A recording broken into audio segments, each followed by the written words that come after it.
Salatullah, salamullah. Bismillahirrahmanirrahim. Assalamualaikum warahmatullahi wabarakatuh.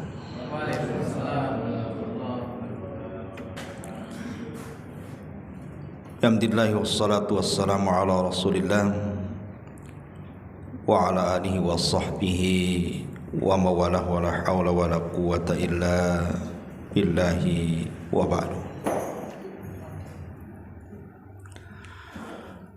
Alhamdulillah, di malam hari ini kita bisa berkumpul kembali di Masjid Al-Fajri. Tak lupa salawat dan juga salam kita hadiahkan kepada Rasul kita Nabi besar Muhammad sallallahu alaihi wa ala alihi wasallam. Pembahasan di malam hari ini, insyaallah kita akan membahas tentang keimanan kita kepada hari kebangkitan, di mana kita akan menyebutkan lebih daripada 30 kondisi manusia, baik orang-orang yang beriman ataupun orang-orang kafir, saat mereka dibangkitkan. Tentu perkara ini harus kita imani dan kita yakini bahwa Allah Subhanahu wa taala ala kulli syai'in qadir, atas segala sesuatu maha mampu. Kama bada'na awwala khalqin nu'idu wa'dan 'alaina inna kunna fa'ilin. Sebagaimana kami telah memulai penciptaan pertama kali, kata Allah, begitulah kami akan membangkitkannya kembali, dan itulah satu janji yang pasti akan Allah penuhi.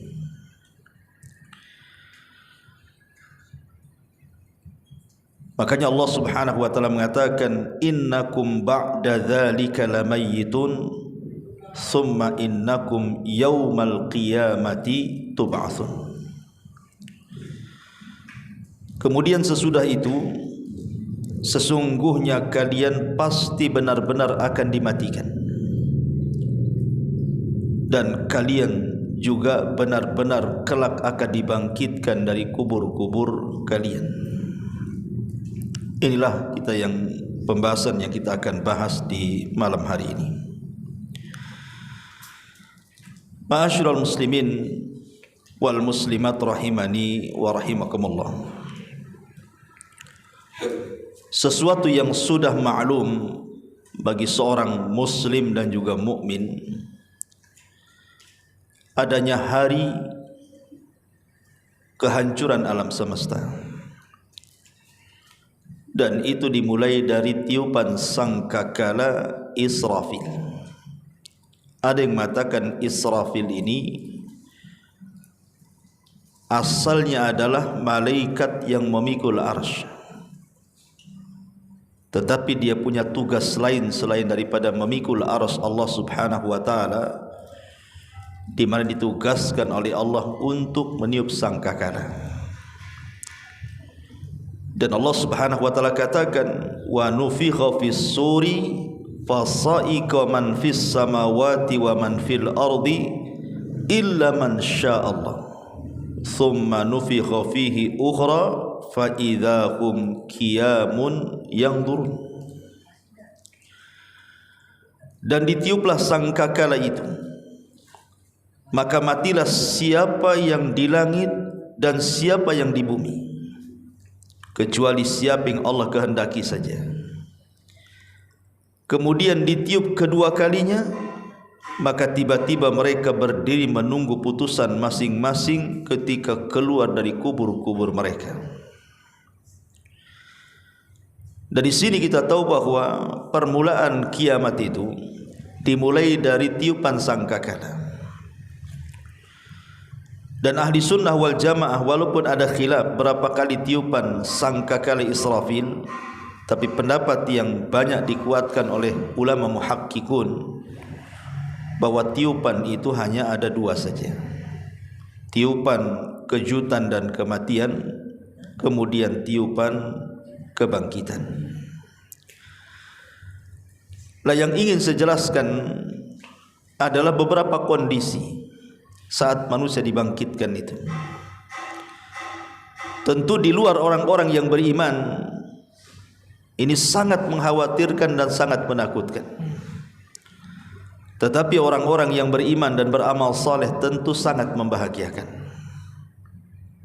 Apa saja kondisi-kondisi mereka saat dibangkitkan itu? Ma'asyiral muslimin yang dimuliakan Allah Subhanahu wa taala. Yang pertama, para pemakan riba. Dijelaskan di dalam Al-Qur'an surah Al-Baqarah ayat 275. Alladzina ya'kuluna ar-riba la yakumuna illa kama yakumul ladzi yatakhabbathu asyaitanu minal mas. Dzalika bi annahum qalu innamal bai'u mithlur riba wa ahallallahu al-bai'a wa harrama riba. Dan orang-orang yang memakan riba tidak dapat berdiri melainkan seperti berdirinya orang-orang yang kerasukan setan lantaran tekanan penyakit gila, karena mereka mengatakan sesungguhnya jual beli itu sama dengan riba, padahal Allah sudah menghalalkan riba, mengharamkan riba, dan menghalalkan jual beli. Jadi saat dibangkitkan para pemakan riba itu, maka kondisi mereka seperti orang kesurupan. Mereka tidak sanggup bangun, duduk pun tidak. Antum tahu orang kesurupan? Kadang guling sana, guling sini, namanya kesurupan. Bayangkan di tengah-tengah manusia, di mana matahari didekatkan 1 mil di atas kepala, berdesak-desakan manusia dari mulai sejak Adam sampai yang terakhir mati, tiba-tiba dibangkitkan seperti itu, guling sana, guling sini, seperti orang kesurupan. Maka ini juga risalah kepada para pemakan riba, berhentilah dari melakukan riba. Kemudian yang kedua, orang-orang yang sombong. Dijelaskan dalam sebuah hadis yang dikeluarkan Imam Bukhari dalam kitabnya Adabil Mufrad dan yang lainnya.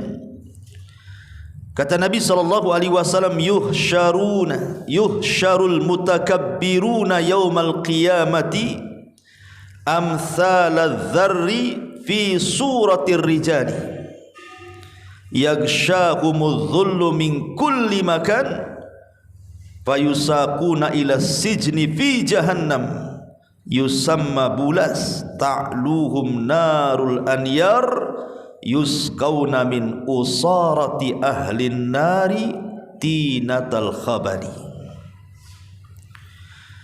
Pada hari kiamat orang-orang yang sombong itu akan digiring dan dikumpulkan seperti semut kecil di dalam bentuk manusia. Kehinaan akan meliputi mereka dari segala arah.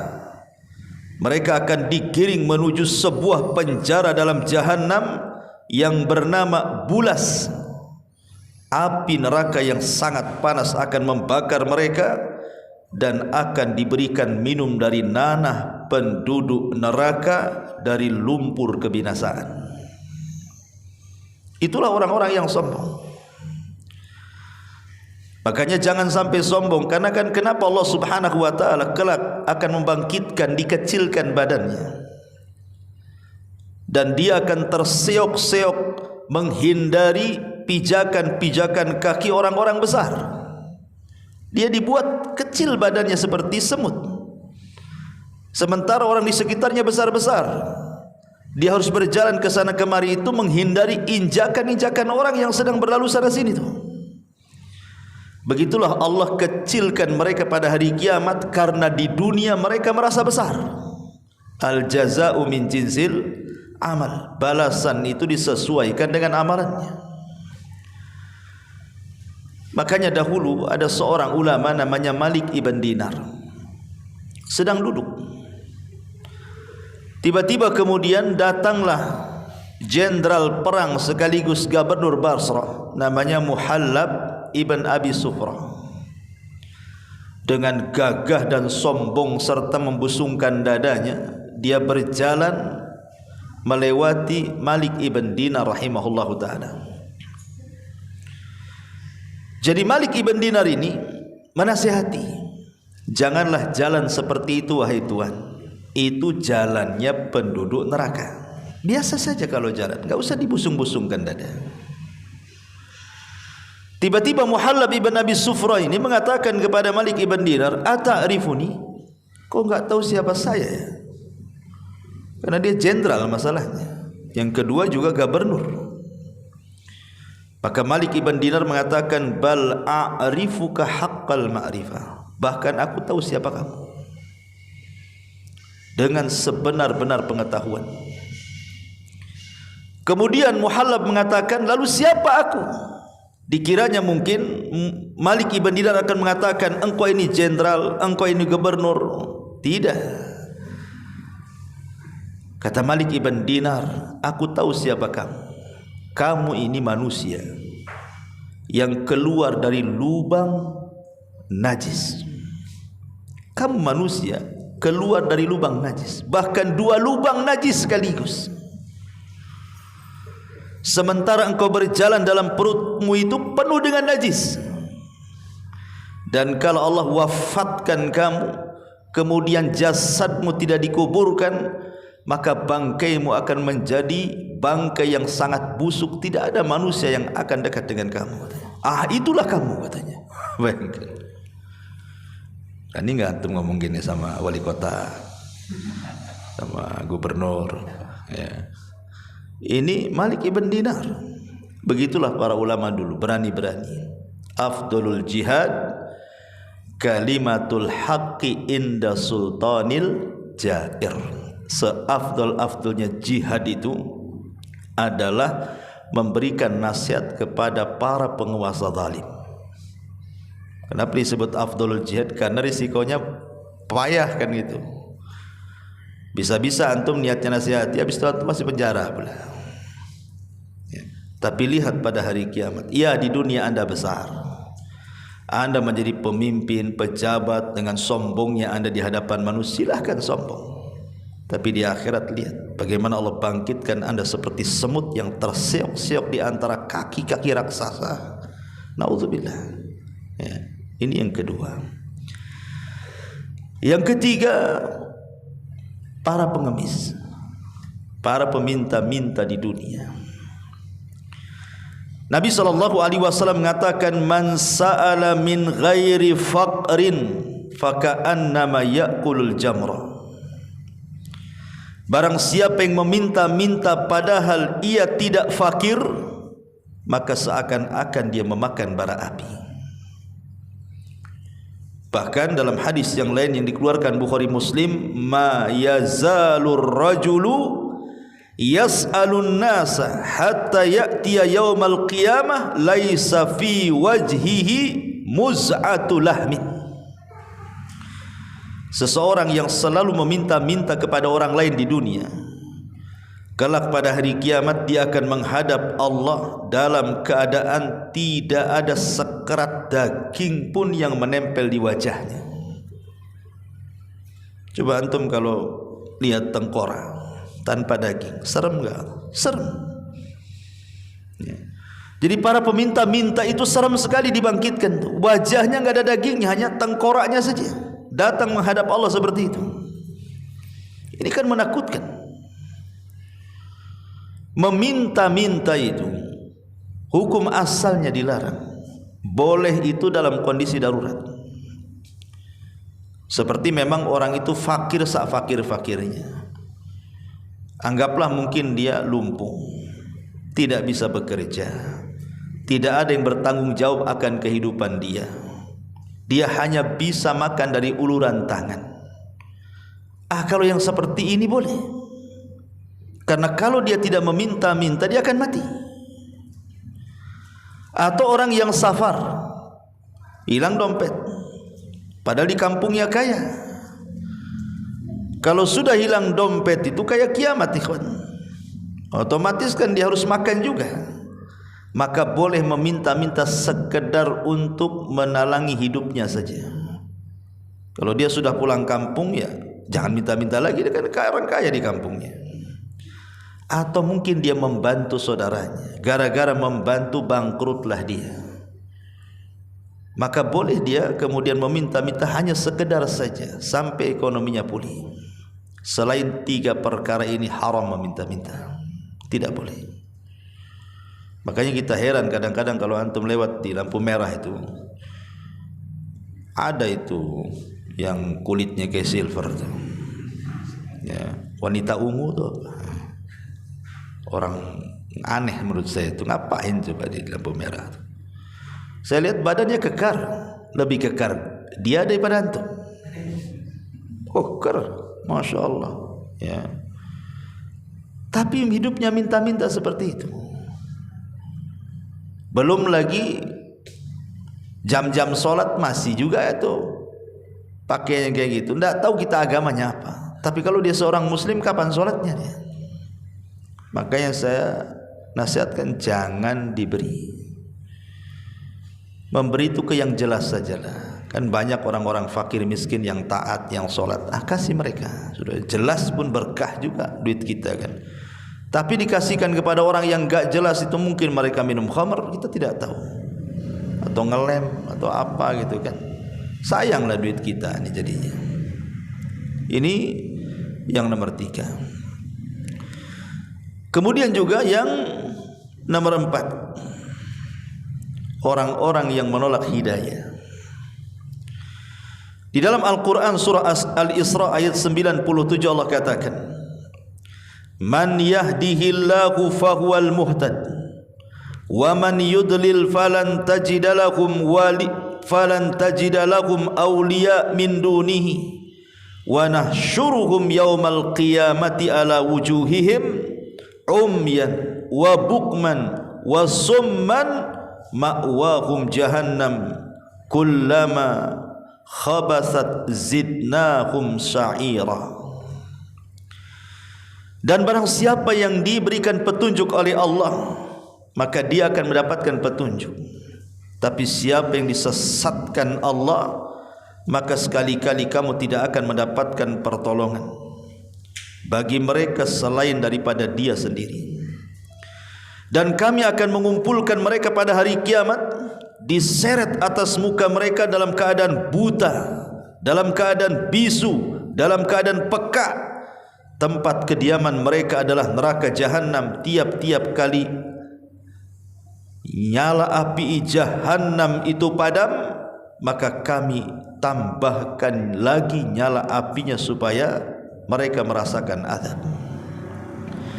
Jadi ada orang-orang yang dibangkitkan itu, mereka buta, mereka tuli, dan subhanallah, bukan hanya itu saja, mereka bisu, tidak bisa bicara. Padahal di dunia mereka bisa melihat, mereka bisa mendengar, dan mereka bisa bicara.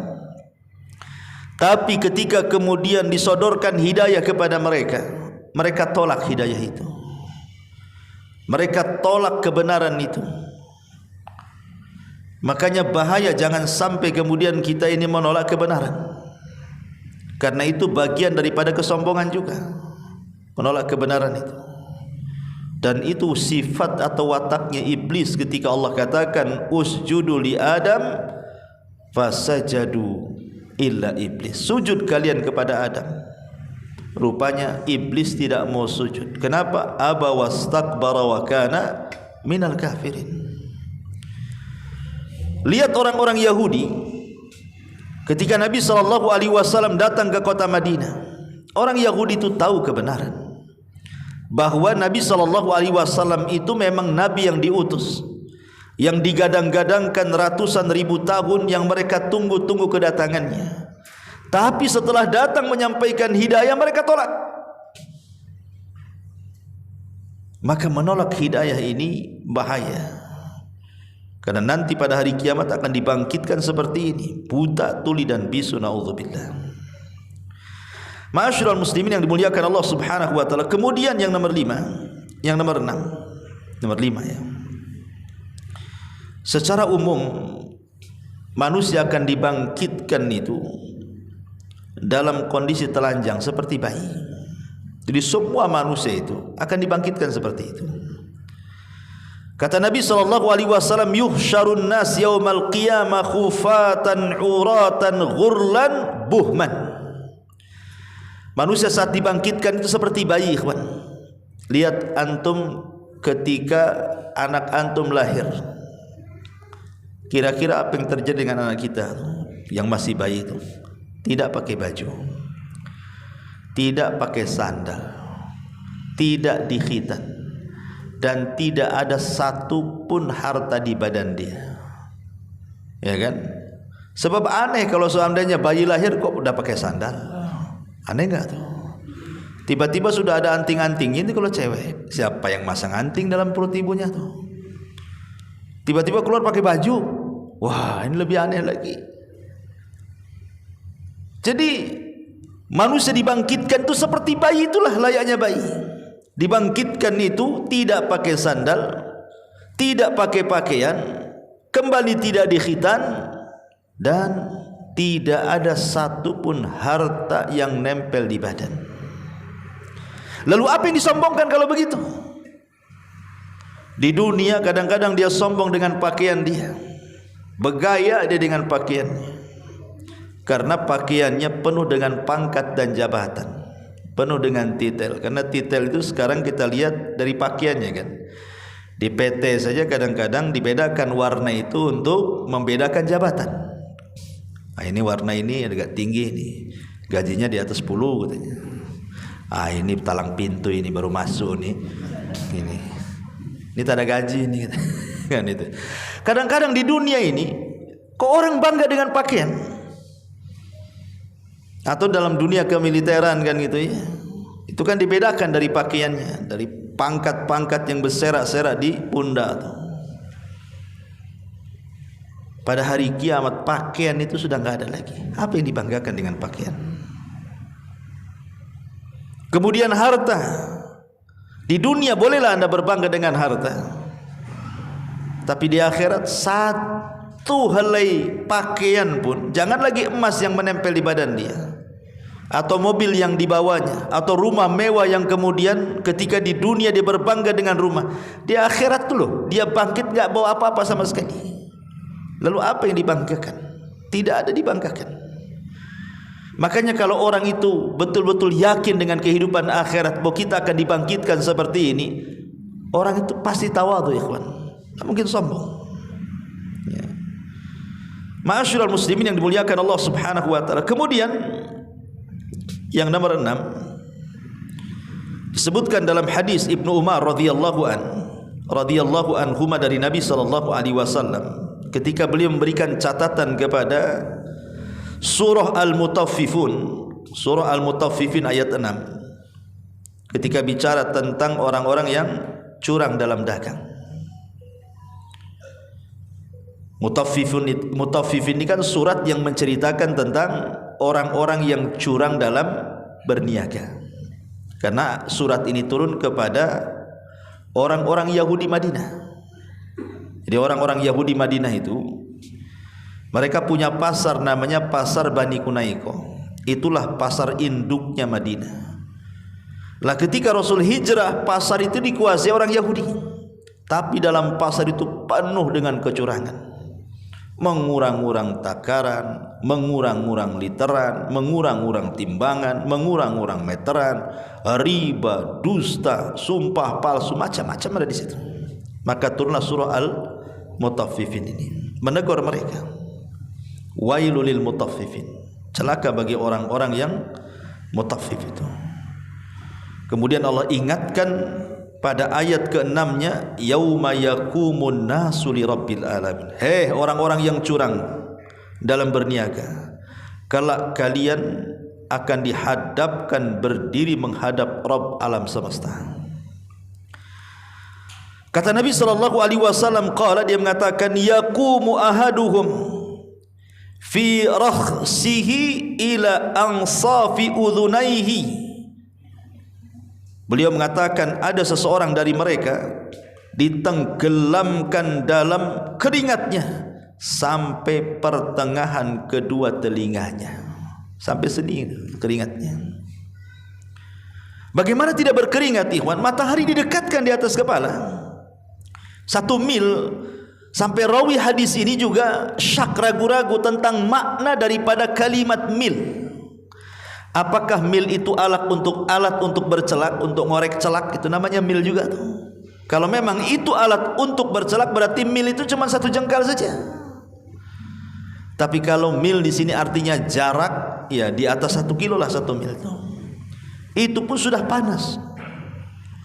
Makanya ketika manusia itu berkeringat kemana-mana, kata Nabi SAW, innal araka yaumal qiyamah la yadhhabu fil ardi sab'ina ba'an wa innahu la yablughu ila afwahin nas au ila adhanihim yashukku thawru ayyuhuma.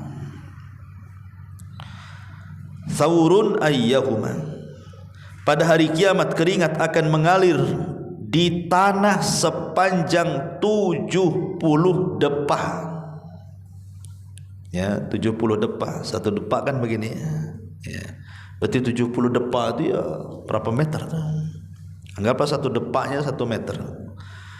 Berarti 70 meter. Keringat kita ini akan mengalir sejauh itu. Dan akan menenggelamkan setinggi mulut. Ada yang tenggelam dengan keringatnya 1 mulutnya. Bahkan ada yang tenggelam mulutnya sampai telinganya. Kata Nabi SAW. Ats-Tsaur, perawi hadis, ragu mana yang disabdakan beliau ini. Tapi di sini ikhwatu fillah muliakan Allah Subhanahu wa taala, bagaimana ketika Abdullah ibn Umar radhiyallahu anhuma menceritakan surah Al-Mutaffifin yang sebelumnya bicara tentang orang-orang yang curang dalam dagang. Kemudian setelah itu bicara soal keringat. Berarti seolah-olah ada kaitan antara orang-orang yang curang dagang itu. Maka keringat mereka akan bercucuran sampai 70 depah. Bahkan keringat itu akan menenggelamkan sampai ke bibir dan telinganya. Cemana megap-megap itu dengan keringat itu. Makanya jangan sampai curang dalam berniaga. Pabrik loh sudah bagus dia buat timbangan itu, antum ganjel pula. Itu kan menyelisih pabrik namanya. Meteran antum gunting pula 1 senti, akhirnya enggak 1 meter. Gantang pula dipukul dari bawah dengok ke atas, akhirnya enggak pas tuh berasnya tuh gantang. Kan begitu tuh masyarakat ini. Oh enggak Ustaz, timbangannya tak ada ganjel, gantangnya enggak dipukul. Iya, tapi antum campurkan salak pondok dengan salak Jabal Uhud tuh. Antum bilang salak pondok rupanya separuh aja, yang lain bukan. Apa bedanya? Ngurang-ngurang juga kan. Ini beras tagi nih jeruknya. Iya, yang bawah itu beras basi pula. Gitu ya kan. Oke, bagus timbangannya, isinya pula tak bagus. Apa itu mutaffif juga lah, kurang lebih juga. Ya. Ma'asyiral muslimin yang dimuliakan Allah Subhanahu wa taala. Kemudian yang selanjutnya, mereka akan menghadapi matahari yang sangat panas sekali. Kita saja di dunia ini ada dalam setahun itu waktu-waktu kemarau. Atau kemarinlah ada pemerintah mengumumkan tentang panas global karena matahari mendekat ke bumi. Itu saja sudah Masya Allah kita ini sudah tersiksa. Apalagi antum yang terbiasa hidup di AC. Wah udah gatal tuh di mana-mana keringat. Itu pada matahari masih jauh tuh, ya, belum dekat kali itu. tapi sudah merasakan panasnya luar biasa. Kalau kita jalan di jalan raya itu kayaknya tidak tahan. Lah nanti pada hari kiamat lo 1 mil, apa tidak panas gitu ya? Makanya beruntunglah nanti pada hari kiamat orang-orang yang akan mendapatkan naungan di hari yang tidak ada naungan kecuali naungan Allah Subhanahu wa taala. Nanti akan saya sebutkan siapa-siapa mereka. Tapi orang-orang yang tidak mendapatkan naungan, mereka akan merasakan panas yang luar biasa dan tidak ada satu naungan di kepala mereka. Mereka akan merasakan panas yang luar biasa. Dan itulah kondisi manusia akan kepanasan. Seperti apalah antum kepanasan di dunia itu, ya. Ma'asyiral muslimin yang dimuliakan Allah Subhanahu wa taala. Bahkan disebutkan dalam sebuah hadis ketika menjelaskan surah Al-Furqan ayat 34. Allah mengatakan alladzina yuhsyaruna ala wujuhihim ila jahannam ulaika syarru makanan wa adhallu sabila. Orang-orang yang akan dikumpulkan pada hari kiamat, mereka akan dikumpulkan di atas wajah-wajah mereka, diarahkan ke dalam jahannam, dan merekalah seburuk-buruk tempat dan sesesat-sesatnya jalan. Jadi disebutkan dalam hadis Anas ibn Malik radhiyallahu an. Jadi seseorang laki-laki bertanya kepada Nabi sallallahu alaihi wasallam, "Ya Nabi Allah, wahai Nabi Allah, kaifa yuhsyarul kafiru ala wajhi?" Bagaimana mungkin ada orang kafir berjalan dengan wajahnya? Di dunia berjalan dengan kaki lah, masa berjalan dengan wajah pula? Gimana caranya berjalan dengan wajahnya? Maka Nabi SAW mengatakan, alaysa alladhi amshahu ala rijlaini fid dunya qadiran ala an yamshiyahu ala wajhihi yaumal qiyamah. Kata Rasul, bukankah zat yang menjalankan dengan kedua kaki di dunia, dia sanggup memperjalankan manusia dengan wajahnya pada hari kiamat? Yang membuat kita berjalan dengan kaki itu siapa? Allah. Kalau Allah tidak berkehendak, tidak bisa orang berjalan dengan kaki. Karena itulah takdirnya orang berjalan dengan kaki. Itulah makanya kita bisa berjalan dengan kaki. Tapi nanti pada hari kiamat ada orang-orang yang tidak berjalan dengan kaki, tetapi dengan mukanya diseret. Jadi kakinya di atas, mukanya di bawah tuh. Anda bisa bayangkan tuh, ada orang-orang yang dibangkitkan seperti ini kelak pada hari kiamat. Bahkan orang-orang yang tidak bayar zakat. Sebutkan dalam sebuah hadis Nabi sallallahu alaihi wasallam dikeluarkan Imam Muslim. Apa kata Nabi sallallahu alaihi wasallam? Ma wala sahibi kanzin la yaf'alu fihi haqqahu illa jaa kanzuhu yaumal qiyamah syuja'an aqra'a yatba'uhu fatihan fahu fa idza atahu farra minhu fayunadihi khudh kanzaka alladhi khaba'tahu fa ana anhu ghani fa idza ra'a alla budda minhu salaka yadahu fi fihi fayaqdhamuha, kemudian fayaqdhamuha qadmul fakhli. Lihat bagaimana Rasul mengatakan ada orang dibangkitkan seperti ini, ya. Tidaklah pemilik harta simpanan yang tidak melakukan hak padanya, artinya tidak mengeluarkan zakatnya, kecuali harta simpanan akan datang pada hari kiamat menjelma menjadi seekor ular jantan yang aqra, yang akan mengikuti orang ini dan terus membuka mulutnya. Jika ular ini mendatanginya, maka pemilik harta langsung lari darinya. Lalu ular itu memanggil-manggil dan mengatakan, ambillah harta simpananmu ini, ambillah harta simpananmu ini yang telah kau sembunyikan di dunia, aku tidak membutuhkannya. Maka ketika pemilik harta itu melihat bahwa dia tidak dapat menghindar darinya, dia memasukkan tangannya ke dalam mulut ular tersebut, maka ular itu memakannya sebagaimana binatang jantan memakan makanannya. Jadi ada orang yang dibangkitkan itu ikhwan, di sampingnya ada ular. Ya. Dan ular itu jelmaan daripada harta yang tidak pernah dizakatkan di dunia. Jadi dibangkitkan, dikejar-kejar sama ular tuh. Ular ini ular besar, berbisa dan memanggil-manggil, kau mau pergi kemana? Ini lu, aku hartamu loh, yang kau sembunyikan di dunia ini. Aku dikejar-kejar sampai buntu, tidak bisa lagi. Kemudian dia lari dari ular itu. Terpaksa dia julurkan tangannya, kemudian dilahaplah sama ular ini.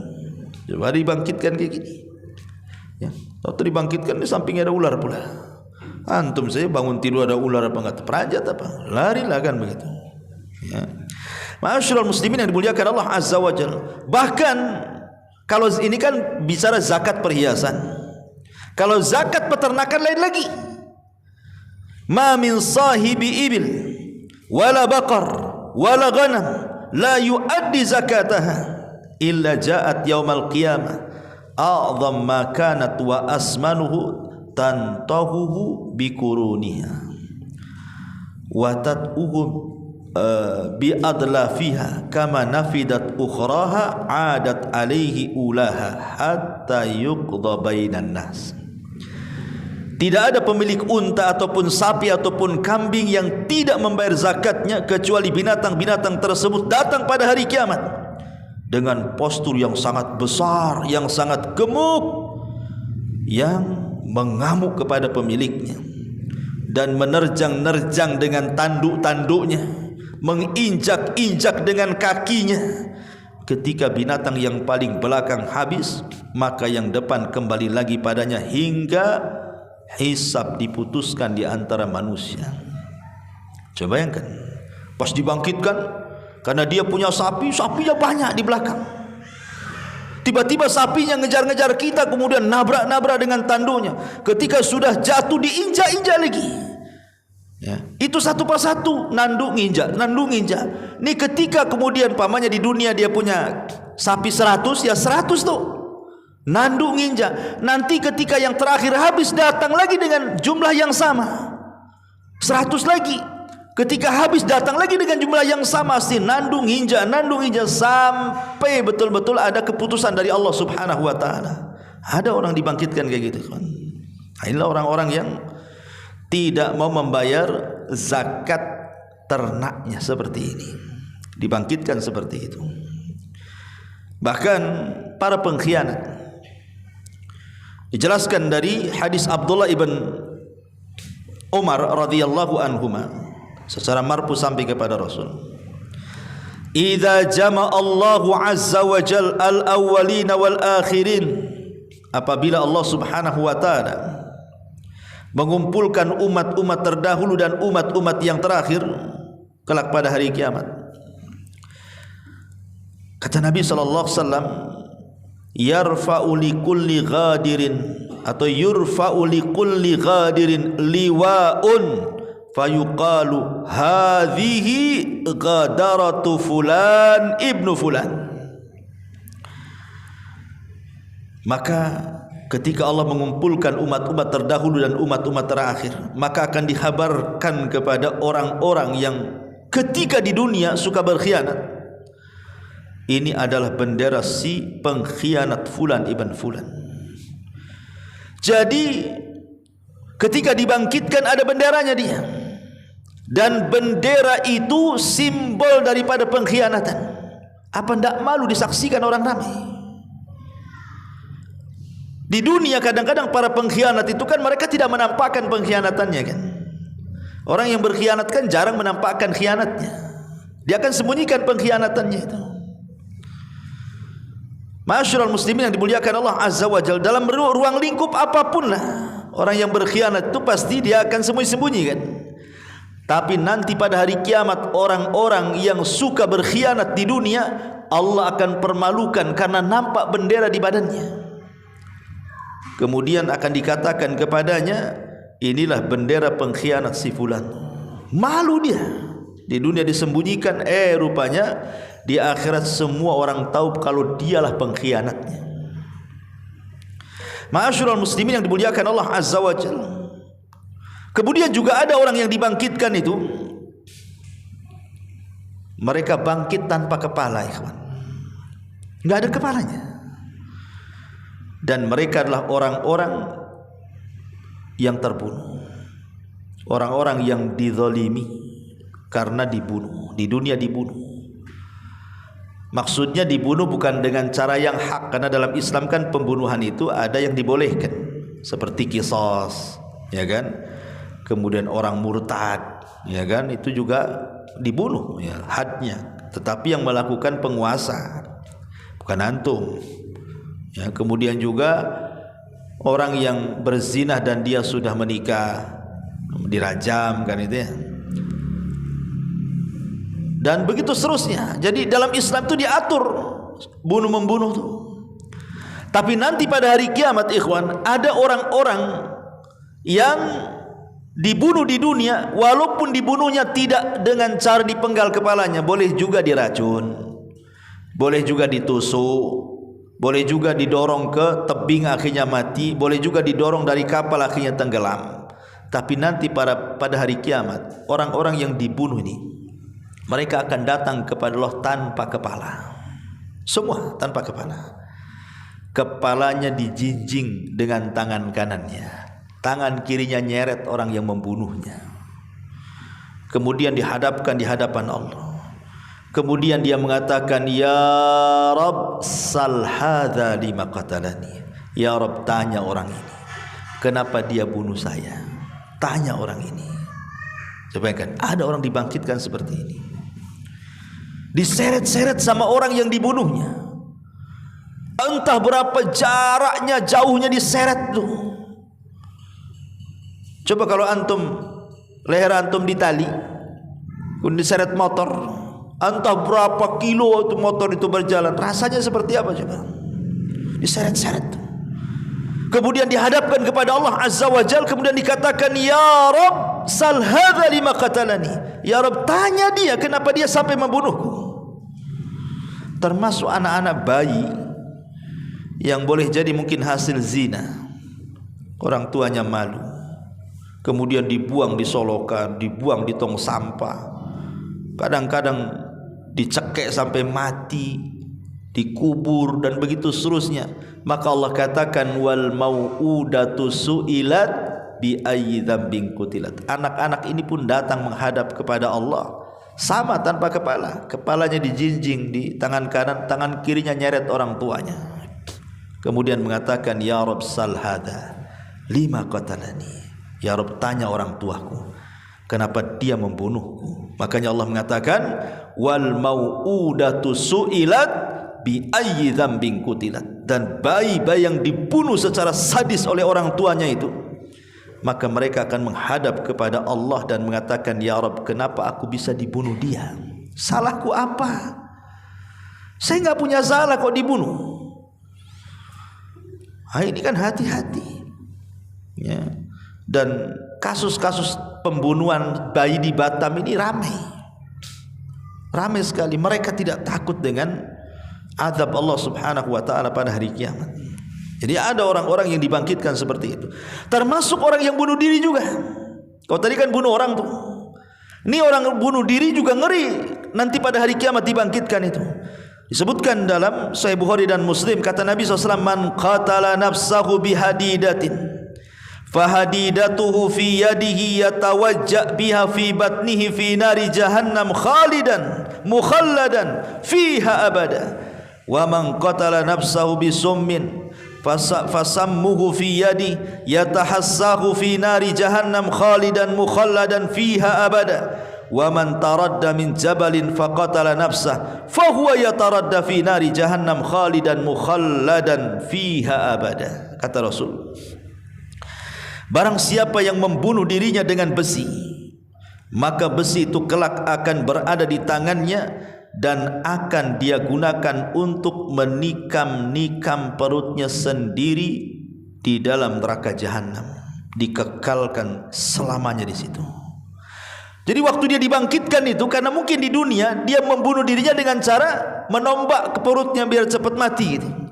Nanti saat dibangkitkan itu dia sedang menombak-nombak perutnya, coba bayangkan.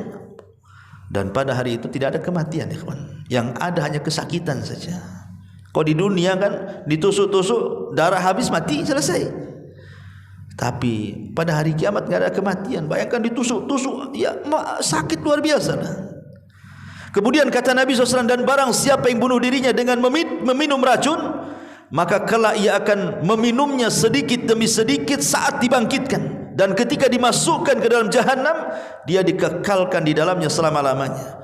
Dan barang siapa yang bunuh dirinya dengan cara menjatuhkan di atas gunung, maka dia akan dijatuhkan dari tempat yang tinggi pada hari ketika dibangkitkan, dan ketika masuk ke dalam jahanam dia akan dikekalkan selama-lamanya. Tentu kalimat kekal selama-lamanya bukan berarti orang yang bunuh diri itu tidak akan keluar dari neraka, tidak. Karena kalimat kekal itu ada dua macam. Ada kekal kalau masuk neraka enggak keluar lagi. Ada kekal maksudnya saking lamanya sampai disebut kekal, tapi akan keluar juga, tapi dia akan lama di neraka. Nauzubillah. Ya. Coba bayangkan. Jadi kalau seandainya dia bunuh diri umpamanya dengan mengiris urat nadinya, maka nanti ketika dibangkitkan dia sedang iris-iris itu. Nah, seperti itulah dia. Karena manusia itu akan dibangkitkan sebagaimana dia matinya seperti apa. Kalau matinya seperti itu, dibangkitkan seperti itu tuh.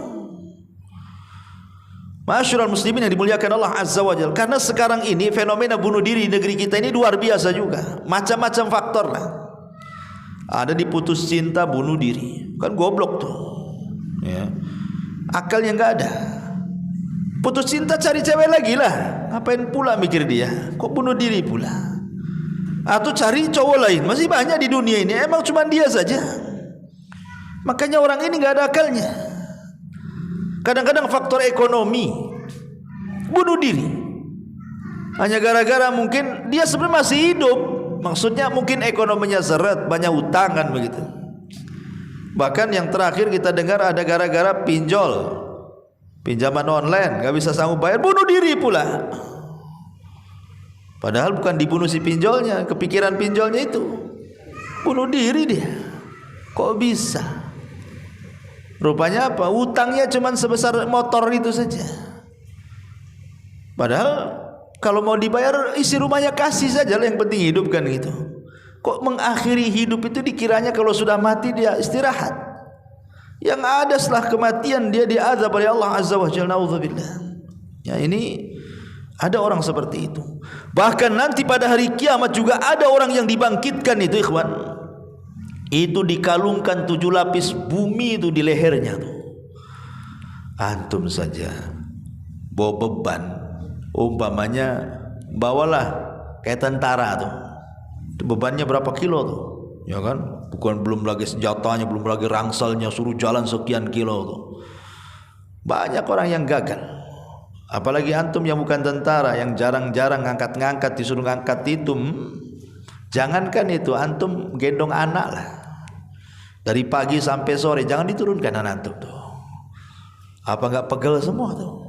Ini dikalungkan di lehernya 7 lapis bumi, coba bayangkan. Jadi kalau seandainya antum ngambil tanah 1 jengkal tanah orang ini, tanah 1 jengkal ini kalau digali 7 lapis bumi berapa truk tuh? Itu dikalungkan di lehernya tuh. Kata Nabi SAW, man akhada minal ardi sibran bi ghairi haqqin khusifa yaumal qiyamah ila sab'ina aradin. Barang siapa yang mengambil sejengkal tanah bumi yang bukan haknya, ada dalam hadis ini ditenggelamkan sampai ke 7 lapis bumi yang paling dalam riwayat dikalungkan di lehernya 7 lapis bumi yang paling dalam tuh. Oh, bayangkan siksaannya. Ada orang dibangkitkan kayak gitu, tahu lehernya sudah ada kalungnya saja. Kalau kalung emas nggak apa-apa, bumi 7 lapis dikalungkan. Apa nggak kebaratan, coba bayangkan, tersiksa dia. Ya, di dunia mungkin kalung berat tinggal dicopot, di akhirat nggak bisa dicopot. Ma'asyiral muslimin yang dimuliakan Allah Azza wa Jalla. Kemudian juga orang-orang nanti pada hari kiamat, ma'asyiral muslimin yang dimuliakan Allah Azza wa Jalla, orang-orang yang jarang berzikir, mengingat Allah Subhanahu wa taala. Maka Allah Subhanahu wa taala juga katakan dalam Al-Qur'an, "Faman a'radha an dzikri fa innalahu ma'isyatan dhanka wa nahsyuruhum yaumal qiyamati a'ma." Orang-orang yang berpaling dari zikir kepada mengingat aku, jarang hadir di majelis taklim, sudah tidak pernah hadir di majelis taklim, nengok YouTube pun bukan pengajian, TikTok pula dia ditengok. Ya, dia pula pemainnya di situ. Nggak ada hadir, nggak hadir, nengok di YouTube pun tidak. Hari-hari disibukkan dengan dunia saja, hal-hal yang melalaikan dia. Nanti karena di dunia dia dibutakan dari perkara-perkara agama ini, maka di akhirat betul-betul dibutakan. Nauzubillah. Ma'asyiral muslimin yang dimuliakan Allah Subhanahu wa taala. Kemudian juga nanti pada hari kiamat orang-orang yang menyembunyikan ilmu, tidak menyampaikan pengetahuannya, itu pun diancam dalam surah Al-Baqarah ayat 174. Innal ladzina yaktumuna ma anzalallah minal kitabi wa yashtaruna bihi thamanan qalila ulaika ma ya'kuluna fi butunihim illa an-nar wa la yukallimuhumullahu yaumal qiyamah wa la yuzakkihim wa lahum adzabun alim.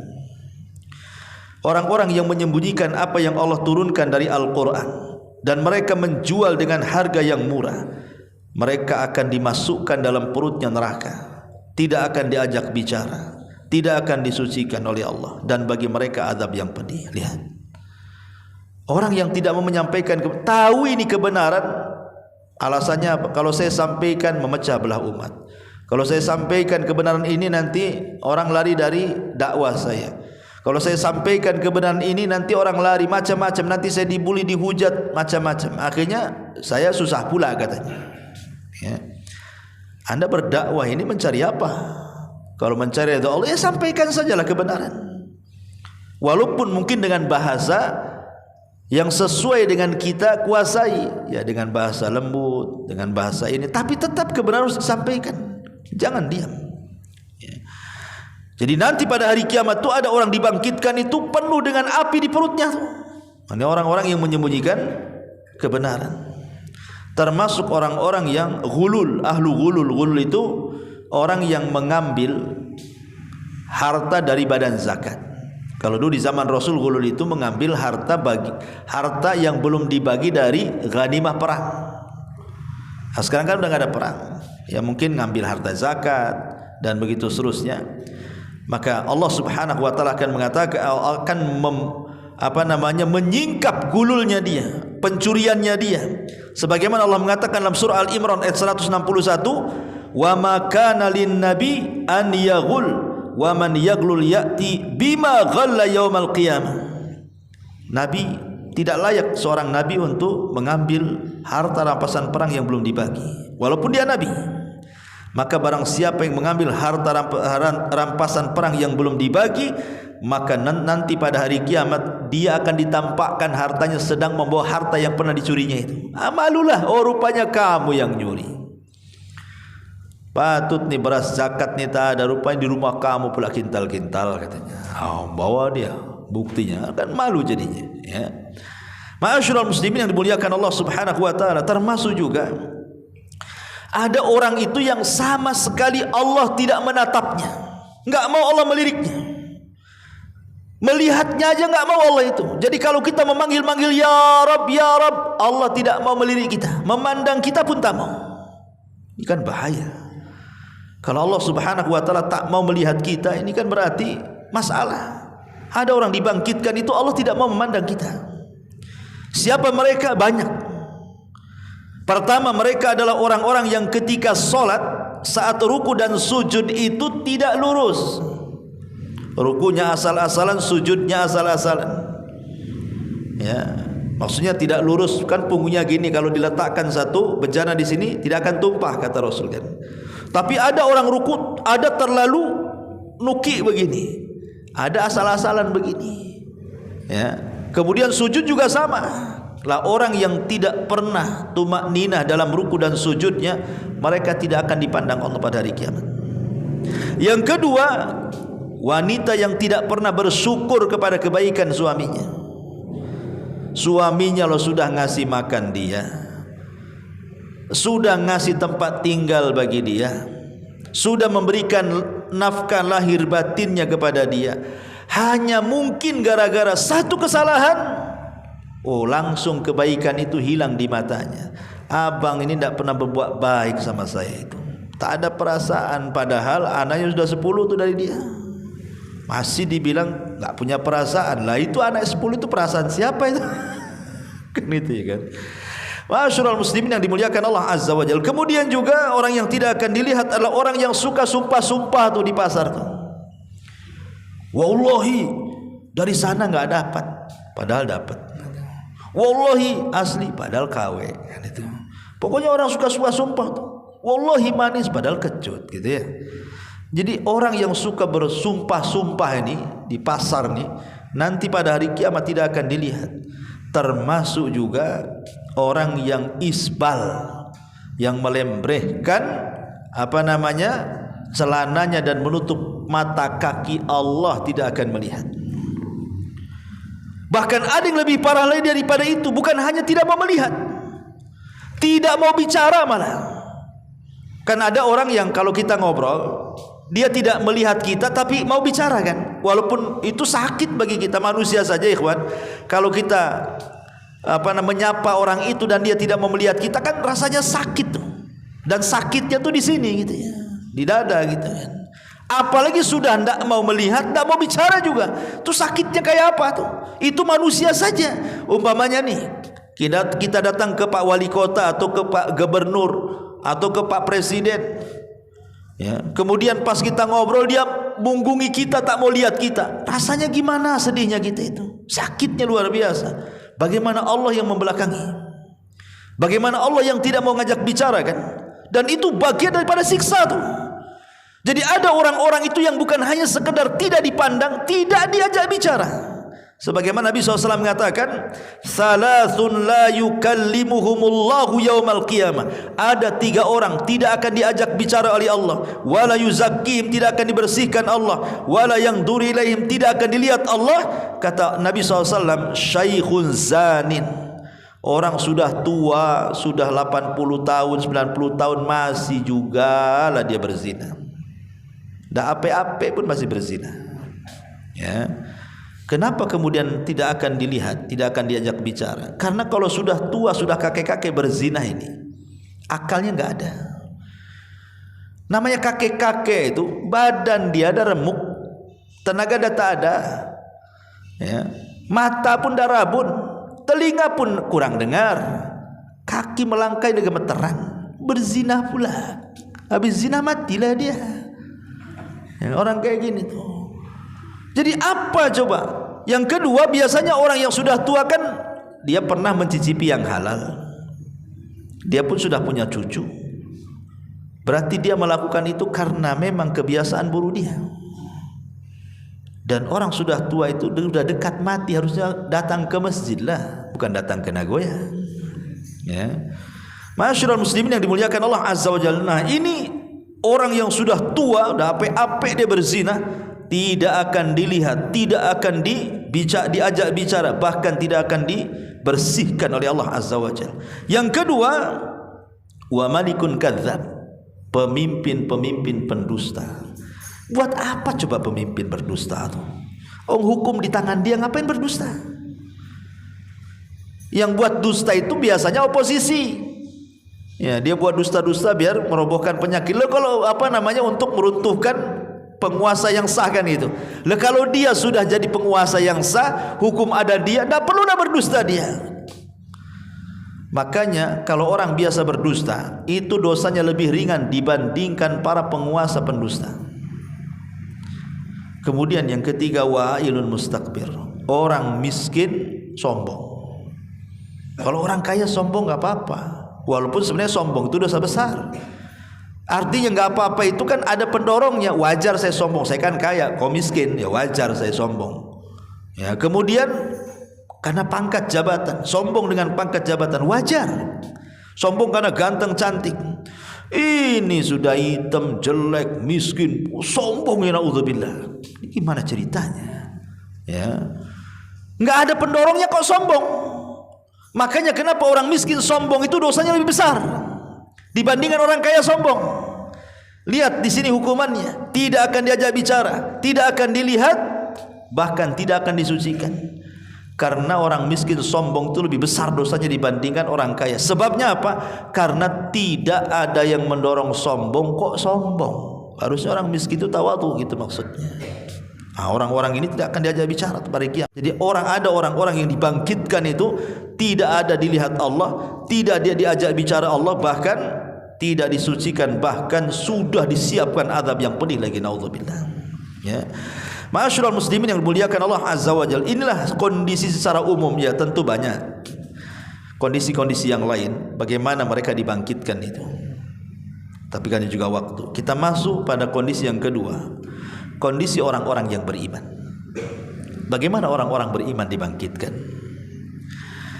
Dalam sebuah hadis Nabi SAW bersabda, hadis Muslim dari Jabir bin Abdullah, yub'atsu kullu 'abdin 'ala ma mata 'alaihi. Setiap hamba itu dibangkitkan sesuai dengan saat menjelang wafatnya. Kalau saat menjelang wafatnya dia mengatakan la ilaha illallah kemudian mati, nanti dibangkitkan dia sedang mengucapkan kalimat la ilaha illallah. Kalau saat menjelang matinya dia membaca Al-Quran, maka saat dibangkitkan dia sedang baca Quran. Kalau ketika dia mati dia sedang sholat, maka saat dibangkitkan pun dia sedang sholat. Kalau saat dia mati dia sedang berzikir, maka dia pun akan dibangkitkan dan lisannya basah dengan zikir. Kalau dia mati sedang memakai kain ihram, mungkin sedang haji, apa kata Rasul? Yub'atsu yaumal qiyamati mulabbiyan, maka dia akan dibangkitkan sedang mengatakan labbaik Allahumma labbaik. Orang itu dibangkitkan sesuai dengan kematiannya. Para mujahidin yang meninggal di medan pertempuran, kenapa mereka tidak boleh dimandikan?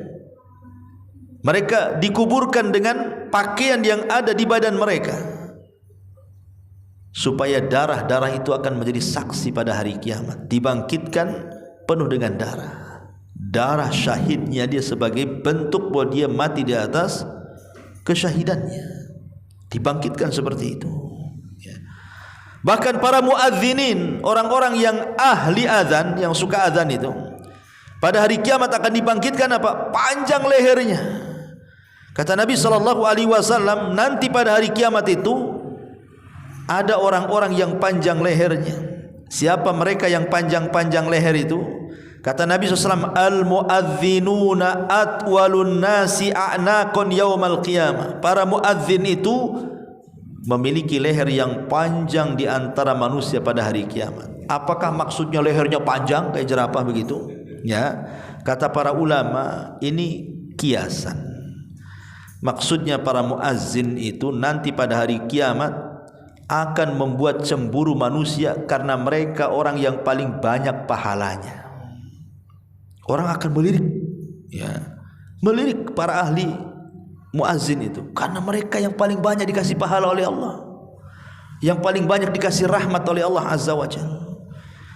Ya, makanya beruntunglah orang-orang yang muadzin, karena dia akan mendapatkan pahala kan sejauh suara dia didengar oleh siapa. Jadi kalau saya azan di sini pakai pengeras suara sampai ke Tiban sana, berarti kalau yang mendengar umpamanya 1000 orang suara azan saya, berarti kita mendapatkan 1000 pahala dari orang yang mendengar suara azan saya tuh. Luar biasa kan gitu. Pokoknya kalau azan itu yang keras. Dan memang nasib muazin kadang-kadang ya ada yang muji kalau bagus suaranya, ada pula yang mencela, ngapain lah grebek-grebek kok azan katanya. Malas lah saya masuk ke masjid itu, gara-gara muazin tak mau masuk masjid akhirnya orang tuh. Ya. Kadang-kadang kasihan juga muazin tuh kan. Apalagi udah tua kali, udah napasnya pula putus-putus. Ya. Ada di kampung-kampung lah biasanya, kalau di kota dan jarang lah. Di kampung-kampung masih ada. Dia muazin, dia imam, dia makmum lagi. Mati tutuplah masjid, tak ada lagi orang. Subhanallah kan. Ya. Ya. Ma'asyiral muslimin yang dimuliakan Allah. Jadi ada orang-orang itu yang dipanjangkan lehernya, dibangkitkan seperti itu. Bahkan ada orang-orang yang disediakan mimbar dari cahaya.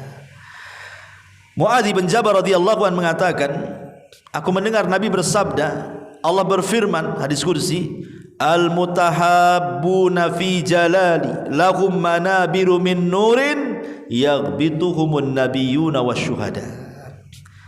Kata Nabi SAW, orang-orang yang saling mencintai karena keagunganku, maksudnya mencintai karena Allah, maka mereka akan memiliki mimbar-mimbar dari cahaya yang diinginkan oleh seluruh para nabi dan para syuhada. Nabi aja pengen mimbar itu, para syuhada pengen mimbar itu. Apakah mereka dihususkan untuk para nabi? Tidak. Pokoknya ketika di dunia dia saling cinta karena Allah, berjumpa karena Allah, berkumpul karena Allah, berpisah pun karena Allah subhanahu wa ta'ala. Seperti umpamanya contoh di zaman para sahabat siapa? Abdullah ibn Haram dan Amr ibn Jamu. Abdullah ibn Haram dan Amr ibn Jamu, itu dua orang kemana-mana nggak pisah tuh. Udah jadi gebetan aja tuh. Ya, ke masjid berdua, sholat malam berdua, ya. Kemudian saling menyimak Al-Quran, diskusi agama berdua, tanya kepada Rasul berdua. Pokoknya tidak lepas nih berdua orang nih. Saat meninggal di perang Uhud, sama-sama meninggal di perang Uhud, apa kata Rasul? Kuburkan menjadi satu, Abdullah ibn Haram dan Amr ibn Jamu. Kenapa? Karena ketika masih hidup keduanya berkumpul karena Allah. Kalau sekarang antum berdua sama laki-laki curiga lah, ya homo pula dia. Kan gitu kan, nggak beres, LGBT pula dia kan gitu. Artinya kalau kita mencari teman itu betul-betul karena agamanya, supaya kalau kita dekat dengan dia, walaupunlah dia itu tidak memberikan nasihat kepada kita, tapi kita nyaman dengan dia, ya. Masyaallah muslimin yang dimuliakan Allah. Jadi ada orang-orang yang seperti ini, yang cinta karena Allah, benci karena Allah selama di dunia, maka mereka akan diberikan mimbar-mimbar, dibangkitkan itu sudah berada di atas mimbar tuh, yang para nabi pengen itu berdiri di mimbar itu. Bahkan pada hari kiamat, ketika manusia kepanasan karena matahari didekatkan di atas kepala, nih orang-orang yang beriman ini tidak kepanasan sama sekali. Kenapa? Karena matahari tidak pernah menyentuh di kepalanya, ya, jadi dinaungi. Ada penghalang antara matahari dengan kepalanya itu. Dan itu ada 7 manusia yang akan mendapatkan naungan di hari yang tidak ada naungan kecuali naungan Allah. Yang pertama, pemimpin yang adil. Yang kedua, pemimpin yang pemuda yang tumbuh dalam ketaatan kepada Allah. Yang ketiga, seseorang yang hatinya senantiasa bergantung dengan masjid. Yang keempat, 2 orang yang saling mencintai karena Allah, berkumpul karena Allah, berpisah juga karena Allah. Kemudian seseorang yang diajak wanita untuk berzina, dia pun mengatakan aku takut kepada Allah. Kemudian orang yang bersedekah, tangan kanan bersedekah, tangan kiri pula tak tahu. Dan yang terakhir, orang yang di malam hari dia berdiri menghadap Allah, takut, dan dia pun menangis di tengah-tengah kesunyian. Itulah 7 orang yang akan mendapatkan naung. Jadi ketika dibangkitkan orang kepanasan, dia tak kepanasan tuh. Itulah orang-orang yang beriman. Bahkan ada orang-orang nanti pada hari kiamat saat digelapkan oleh Allah Azza wa Jalla, dan di hadapan mereka ada jisar. Jisar itu maksudnya titian siratal mustaqim, gelap, nggak kelihatan apa-apa. Maka mereka ada orang-orang yang diberikan cahaya, dan itulah modal mereka pada hari kiamat, cahaya. Kata Nabi SAW, dan mereka adalah orang yang mendapatkan cahaya adalah orang yang subuh-subuh ke masjid. Rasul mengatakan, basyaril masyaina fi dhulami ilal masajid bin nuri tam yaumal qiyamah. Berbahagialah orang-orang yang berjalan di kegelapan waktu subuh itu, mereka akan dapat cahaya yang sempurna pada hari kiamat. Kemudian orang yang senantiasa berwudu, anggota wudunya bercahaya semuanya tuh, tangannya, dahinya, kakinya. Kata Rasul, inna ummati ya'tuna yaumal qiyamah ghurran muhajjalina min atharil wudu. Akan datang dari umatku, kata Rasul, orang-orang pada hari kiamat bercahaya anggota badan wudunya. Itulah aku kenal mereka. Jadi kalau tidak ada cahaya di anggota wudunya, berarti Rasul nggak kenal tuh, bukan umatnya Rasul. Karena umatnya Rasul dikhususkan dengan apa? Anggota wudu dia bercahaya. Nah, itulah Rasul bisa mengenali itu umatku. Nanti pada hari kiamat itulah justru sebagai pengenal kita umat Nabi sallallahu alaihi wasallam. Termasuk juga orang yang membaca surah Al-Kahfi pada hari Jumat. Ya, maka akan diberikan cahaya. Termasuk juga orang-orang yang memanah di jalan Allah, mereka akan mendapatkan cahaya pada hari kiamat. Termasuk orang yang membiarkan ubannya tidak disemir karena Allah, maka uban itu akan bersinar dan bercahaya. Karena ada orang yang benci dengan ubannya, ya, pokoknya udah naik uban 1 senti aja langsung disemir. Celakanya semir sepatu pula. Kan itu. Nggak boleh disemir, itu boleh tapi jangan warna hitam. Justru kalau dibiarkan uban itu bagian daripada mengingatkan kita, karena itu cahaya nanti pada hari kiamat. Ya, kalau orang beruban ngaca itu, oh iya, udah dekat saya. Dekat kemana? Ya dang OTW lah ke Tamiang kan itu. Ya orang udah tahu orang beruban tuh. Ya. Nanti pada hari kiamat uban itu kalau kita ikhlas karena Allah membiarkan itu semata-mata mencari ibadah, nanti uban itu akan bercahaya pada hari kiamat. Ya. Ma'asyiral muslimin yang dimuliakan Allah, termasuk juga ada orang yang dipakaikan sutra yang indah. Saat dibangkitkan itu dikasih sutra yang indah. Nabi SAW mengatakan siapa mereka? Kata Nabi SAW, mereka orang-orang yang man taraka lubsa thawbin jamalin fid dunya wa huwa yaqdir alaihi tawadhu'an kasahullahu khullatal karamah. Dia sanggup dengan uangnya membeli baju yang mahal. Dia sanggup, ya, tapi dia tak mau. Dia pakai baju biasa saja karena ingin merendah diri, tawadhu, ya. Tapi bukan untuk ria, ya. Memang tawadhu saja, nggak mau, dia sanggup beli pun dia tak mau. Maka nanti pada hari kiamat orang seperti ini akan dipakaikan pakaian yang mewah di hadapan Allah Azza wa Jalla. Termasuk juga orang-orang yang beriman akan dimudahkan pada hari kiamat, dan begitu seterusnya, ikhwan. Sudah jam 9 lebih. Nah, inilah mudah-mudahan kondisi-kondisi manusia pada hari kiamat akan dibangkitkan sesuai dengan golongannya. Apakah mereka akan dibangkitkan baik? Apakah mereka akan dibangkitkan dalam kondisi mengerikan? Mudah-mudahan ada manfaatnya. Subhanaka bihamdika asyhadu an la ilaha illa anta astaghfiruka wa atubu ilaik. Allahu ta'ala. Assalamualaikum warahmatullahi wabarakatuh.